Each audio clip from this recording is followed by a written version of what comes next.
गुप्त नवरात्रि के बारे में बहुत कुछ बताया, बहुत कुछ।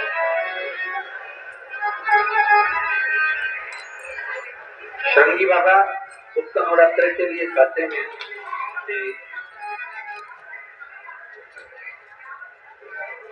अगर इस गुप्त नवरात्रि के अंतर्गत 9 लाल फूल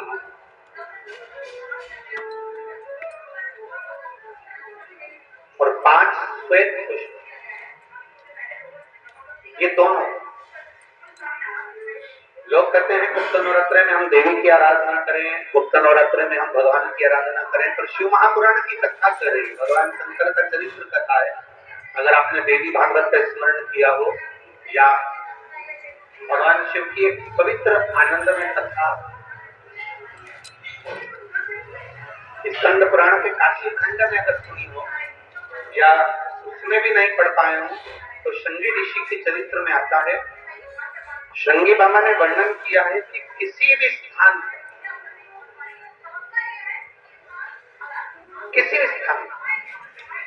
यदि हमारे घर में 2 शिवलिंग है नहीं है तो किसी अपने घर के गमले में बगीचे में 2 पार्थिव लिंग का निर्माण है, 2 पार्थिव, उसमें एक शिव जी का स्मरण करें और एक में माता पार्वती जी का स्मरण।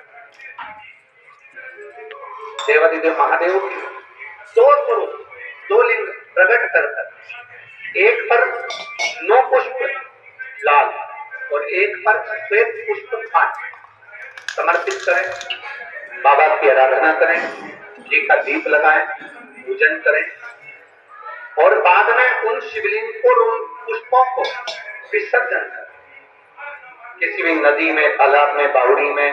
अगर वहां नहीं विसर्जन कर सकते हैं तो किसी वृक्ष के नीचे उनका विसर्जन करें। और ये नवरात्र, ये जो गुप्त नवरात्र है, इस माघ महीने में जो गुप्त नवरात्र आती है इसके अंतर्गत पूजन है। एक बार हमने पहले वर्णन किया था जिसके यहाँ संतान नहीं होती उसके लिए भी पहले जो आषाढ़ के महीने में जो गुप्त नवरात्र आते हैं उसका स्मरण कराया। इसका एक पत्र यहाँ पर करने का तुंगकेश्वर महादेव जी का नाम से वर्णन किया, वो हमने किया। और बाबा का पशुपतिनाथ का व्रत भी हमने किया। बाबा की ऐसी कृपा हुई गुरुदेव कि गर्भ ठेरा, और आप कहते हो देवता देते हैं पल्ला झाड़कर और महादेव देता है छप्पर फाड़कर। बाबा की ऐसी कृपा हुई गुरुदेव कि मेरे गर्भ ठेरा और गर्भ में 2 बच्चे बाबा देवादिदेव महादेव की कृपा से जन्म लिए। मैं बाबा से 10 वर्ष के बाद मेरे को बाबा ने 2 संतान दी है, मैं उसको प्रणाम कराने के लिए सर्व नवरात्रे में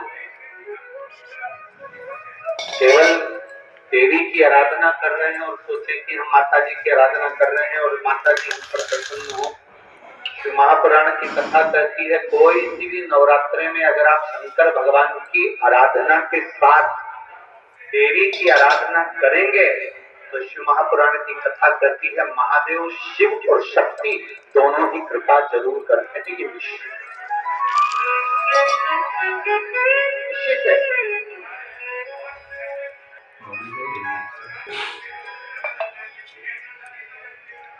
हम शिव और शक्ति की दोनों की आराधना,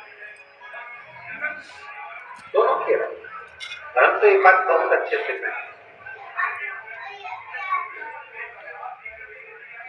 हमने पहले भी कहा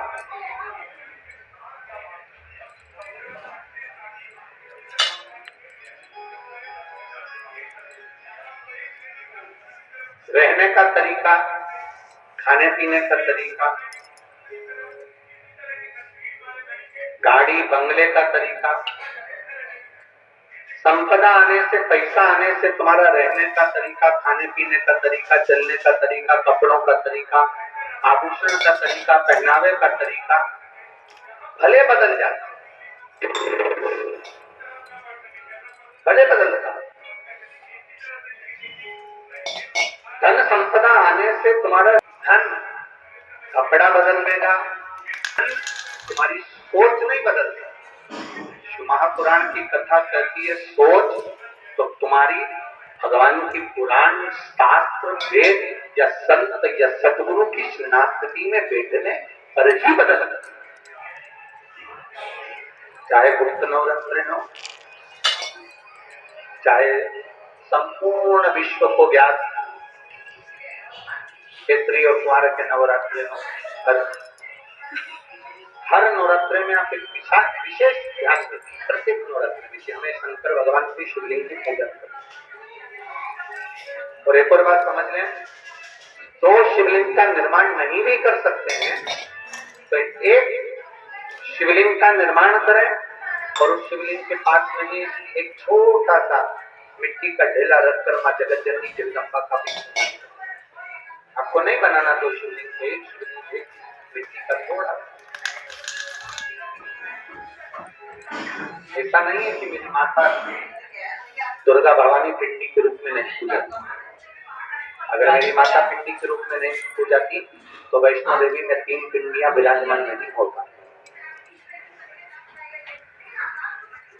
जितने शक्तिपीठ है, आप प्रत्येक शक्तिपीठ में दर्शन करने के लिए जाएंगे तो वहां पर भी आपको पिंडी का दर्शन होता है। भूमि है तो वहां जो गया है वो शंकर की आराधना करने के लिए गया है, शंकर की पूजन करने के लिए।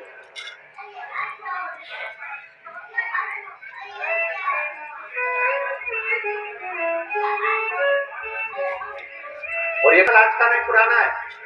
जब भगवान विष्णु भगवान नारायण मृत्यु लोक में देवादिदेव महादेव से कैलाश पर मिलने के लिए आए तो कैलाश पर उन्होंने पाँव नहीं रखे, कैलाश पर नीचे खड़े, कैलाश पर उनका चरण नहीं रखा,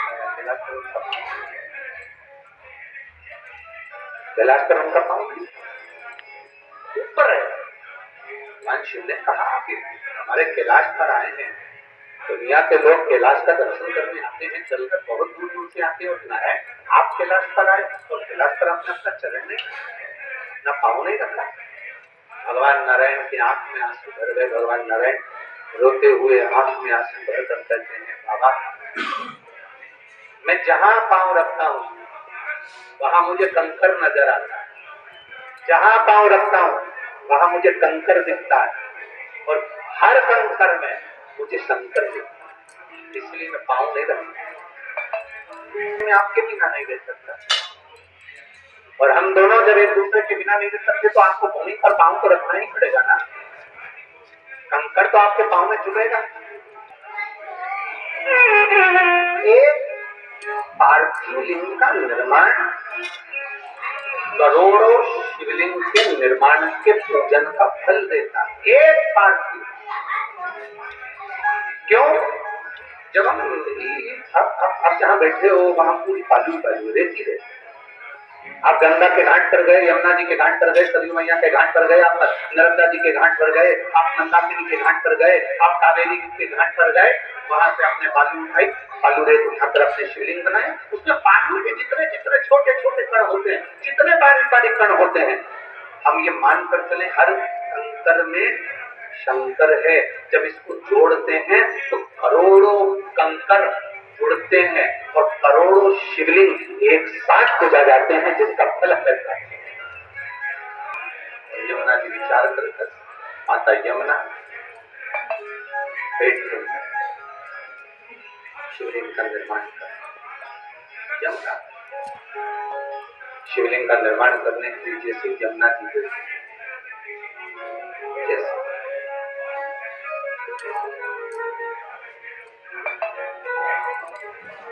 समझने वाला विषय, इधर बह रही, आप उधर मुख कर कर बैठ गए, शिवलिंग बना लिया। कई कई ऐसी भी माताएं हैं, ऐसे भी भाई हैं जिनको दिशा का भान नहीं होता कि पूरब पश्चिम उत्तर दक्षिण किधर, हमें स्मरण नहीं, हमें ज्ञान नहीं है किस ओर होना चाहिए। शिव महापुराण की कथा कहती है, मंदिर में शिवलिंग का विराजमान होते हैं, उत्तर की ओर जलाधारी हो जाती है, और पार्थिव शिवलिंग का जब हम पूजन करने बैठते हैं हमारे स्मरण में नहीं रहता कि जलाधारी किधर रखा। हम अनभिज्ञ हैं, हमें ज्ञात नहीं। कई माताएं दूसरे से पूछती हैं, ये मैंने जलाधारी बनाई है जिसपे शिवलिंग रखा है, इसका मुंह कहाँ करूं? मैं गंगा जी के घाट पर बनाई, अब इसका मुंह कहाँ करूं? शिव महापुराण की कथा कहती है उस जगह पर आपको पूछने की जरूरत नहीं है, आपको महादेव से प्रार्थना कर देना है। मैं जहां बना रही हूं आपको स्वीकार करना पड़ेगा, क्योंकि आप मेरे पिता हो, आप मेरे बुजुर्ग बाबा हो, दादा हो। मैं जहां बना रही हूं आप उधर स्वीकार करिए। मेरे को नहीं मालूम कि पूरब किधर, पश्चिम किधर, उत्तर किधर। मुझे नहीं मालूम कि एक लोटा जल चढ़ाने से मेरे क्या केवल बेटा ही ठीक होगा, मैं नहीं जानती। जब मैंने एक लोटा जल आपको चढ़ाया है, एक लोटा जल अगर मैं समर्पित कर रही हूँ तो केवल बेटे के लिए नहीं, एक लोटा जल समर्पित कर रही हूँ कि मेरे परिवार में सर्वे भवन्तु। आराधना करी, जब शिवलिंग की आराधना पूजन करना प्रारंभ करे तो देवती ने महादेव ने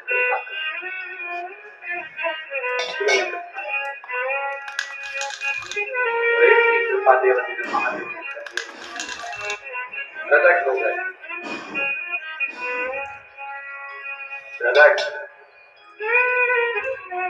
यमुना जी ने कहा, बाबा एक कामना है, पूरी करेंगे? जी ने पूछा कौन सी? बस मुझे भगवान नारायण की पटरानी बनना है। जिसने कहा नारायण की पटरानी द्वापर में जब भगवान कृष्ण प्रकट होंगे, मथुरा में भगवान का जब जन्म होगा, मथुरा में जब भगवान कृष्ण प्रकट होंगे,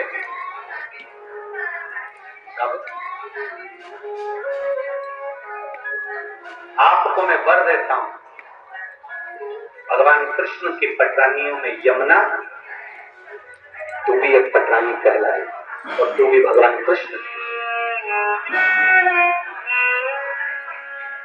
पर यमुना पटरानी बन रही है। यमुना जी ने फिर कहा कि मैंने बस एक वर और चाहती हूँ कि यहाँ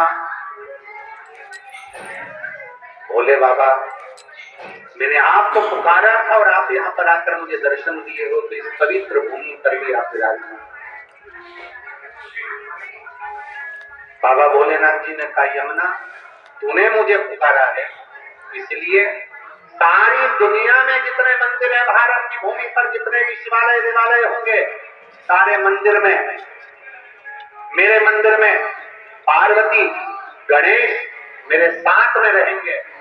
केवल एक सुजावन महादेव का मंदिर ऐसा है जिस मंदिर में पार्वती शिव जी के साथ नहीं, यमुना जी ने शिव जी की भक्ति करी थी, तो यमुना शंकर के मंदिर में विराजमान है। इसलिए आज भी यम द्वितीया के दिन सुजावन महादेव के लिए लोग जाते हैं और यम द्वितीया के दिन यमुना जी का वहां दर्शन कर महादेव को जल चढ़ाकर स्नान पूजन।